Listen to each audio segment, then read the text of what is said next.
大家好！最近比特币又冲上历史新高了，哇，这真的让很多人心里很痒，但又很怕，一直在问一个问题：我是不是错过上车的最好时机啦？今天我们就来好好聊聊这个话题。老实说，看到价格在最高点，心里难免会觉得有点慌，对吧？那种 FOMO 就是错失恐惧症的感觉都上来了。毕竟在最高点冲进去，听起来好像不太理智，风险也很大。但这真的是故事的全貌吗？其实啊，这种太贵了啦、太晚了啦的感觉，我跟你说，一点都不新鲜。它根本就是比特币历史中不断重复上演的剧本。你看看这张时间轴真的很有趣。当比特币第一次到$100的时候，就有人喊太贵了；涨到1000块，同样的话又出来了；到了10000块，还是一样。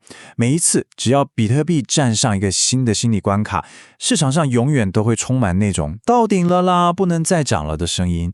那今天呢？你是不是也觉得历史好像又在重演了？所以重点来了。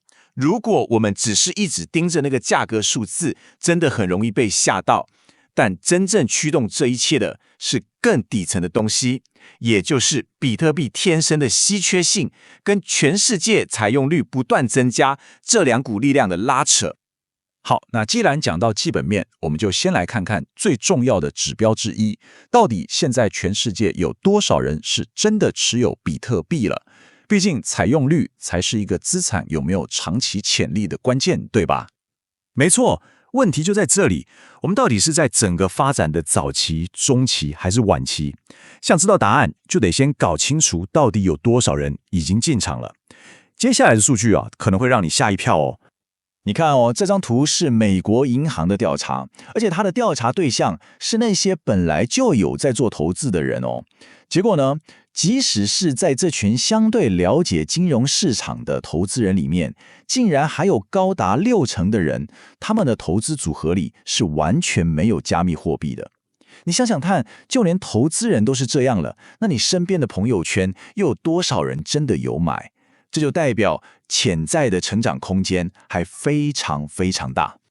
好，如果我们把镜头拉远，放到全世界来看，那这个趋势就更清楚了。目前全球采用率最高的国家，大概也就是1/4的人口持有，而全世界的平均值竟然连10%都不到。你可以想象一下吗？如果这个数字未来从不到10%成长到20%、30%，那市场会发生多大的变化？所以从数据上来看，我们很明显还在全球采用的超级早期阶段。OK， 看完了个人采用，接下来我们要来看一股更可怕的力量，那就是机构的钱。华尔街这些大咖的进场，不只是钱多而已，更重要的是，他们等于是给了这个资产一个前所未有的认证。你看看这个数字，11.8亿美金，这是比特币现货 ETF 光是一天就涌入的资金量，而且这还是历史纪录的第2高。这就清清楚楚地告诉我们，那些专业投资机构的需求到底有多么的疯狂。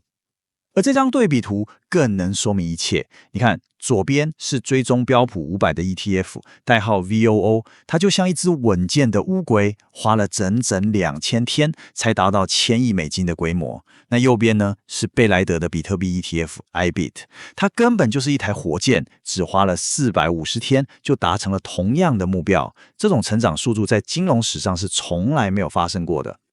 好了，个人采用率还这么低，机构的钱又像洪水一样涌进来。那接下来呢？未来还有没有什么潜在的火种，可能会点燃下一波的成长？这就要讲到所谓的数位黄金了。几年前大家在算，如果比特币的总市值追上当时的黄金，那它一颗大概值50万美金。但你看时间快转到今天，因为黄金自己也在涨价嘛，所以如果比特币要追上今天的黄金市值，那价格已经上看120万美金了。就连法人机构都预测到2028年，比特币只要能达到黄金市值的一半，价格就可能超过64万美金。但接下来这个可能是最具颠覆性的一个发展。美国有一位参议员 Loomis， 他提出一个法案，建议美国政府应该把比特币当作国家储备资产，甚至考虑卖掉一部分黄金来买比特币。为什么？因为要用来解决美国那个天文数字的国债问题。你想想看，这已经不是个人或公司在玩了，这是国家等级的战略布局。如果这件事真的发生，那整个全球金融的游戏规则可能都会被改写。好，我们聊了历史，看了数据，也展望了未来的可能性。现在我们从一个比较哲学，也比较个人的角度来做个总结。没错，绕了这么大一圈，最终还是要回到这个问题。看了这么多资讯之后，我们到底该怎么决定自己的进场时机？到底有没有一个所谓正确的价格？这句话真的值得我们好好想一想。它背后的意思是说，你最后用什么价格买到，其实就反映了你对这个东西的研究有多深，你的信念有多强，还有你什么时候才愿意相信。那些很早就看懂价值的人，他们就配得上当时那个比较低的价格，而那些需要更多证据、更多时间才愿意相信的人，未来可能也会得到一个跟他们认知程度相配的价格。所以最终的问题真的不是现在买还来不来得及，而是要回过头来问问自己，在你了解了这些资讯之后，你会做出什么样的判断？你又准备好去迎接一个什么样的价格呢？